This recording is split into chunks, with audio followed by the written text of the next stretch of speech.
Bom dia! Hoje eu vou apresentar um pouco do nosso trabalho de matemática sobre o conjunto do analfabetismo no Brasil. E o meu grupo é composto por mim, Danilo Figueiredo, Pedro Binda, Rafael Pisol, Bernardo Vefuit e César Augusto.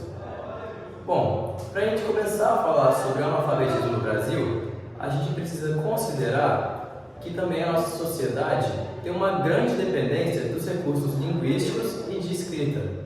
Isso porque, nas nossas funções básicas do cotidiano, nas nossas tarefas diárias, a gente precisa se comunicar com as pessoas. Então a gente tem uma grande dependência desses recursos. E os indivíduos que têm um domínio superficial dos recursos linguísticos, de leitura e de comunicação, acabam sendo marginalizados. Bom, para continuar falando sobre o analfabetismo no Brasil, eu trouxe aqui alguns dados.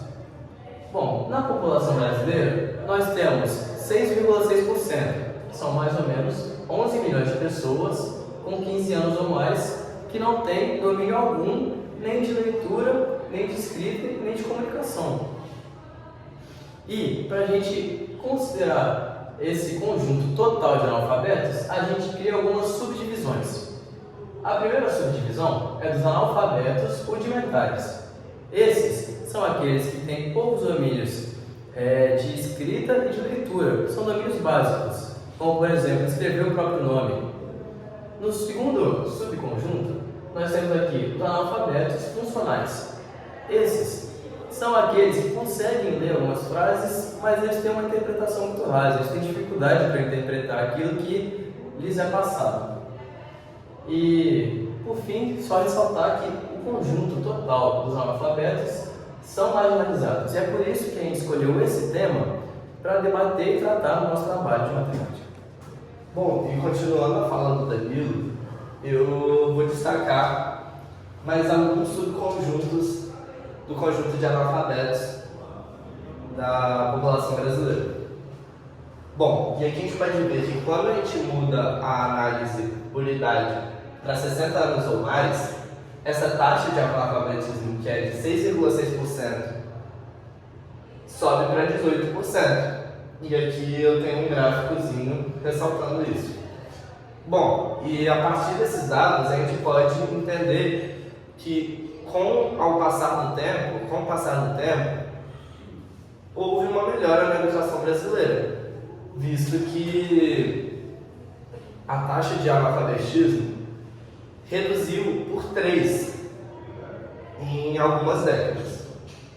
E a gente também pode entender que o analfabetismo no Brasil é muito ligado aos fatores socioeconômicos. Ou seja, determinados grupos sociais são mais atingidos pelo analfabetismo que outros. E esses grupos sociais geralmente são definidos em etnia e origem. Aprofundando na fala do Pedro Binda, agora eu vou falar sobre os fatores sociais que influenciam nas taxas de analfabetismo no Brasil. Em 2019, estima-se que 3,7% da população de brancos era analfabeta, esse número subia quando se relacionava a pretos ou pardos, 8,9%. E esse aumento se deve ao racismo estrutural que vem afetando de forma negativa essas populações, tendo certa privatização da educação. Agora, complementando a fala do César, 60 anos atrás, pessoas com mais de 60 anos, a gente pode ver que houve uma melhora na porcentagem que na etnia branca, da população brasileira branca, podemos ver que antes era 9,7% de analfabetos. Agora diminuiu para 3,6%. E agora na população preta ou parda, podemos ver que de 27,1% foi para 8,9%. E essa melhora a gente pode ver que veio graças a investimentos do governo em educação pública. Bom, nos últimos anos, o Brasil apresentou uma melhora na taxa de analfabetismo. Porém, a região Nordeste não apresentou essa mesma melhora, sendo que o Nordeste concentra 52,7% dos analfabetos no Brasil. E 13,9% das pessoas com 15 anos ou mais no Nordeste são analfabetas. Isso tudo é consequência de fatores econômicos, pois a região Nordeste é a região dos maiores índices de pobreza no Brasil. Então, existem regiões como o Sertão, onde não há muito investimento em educação.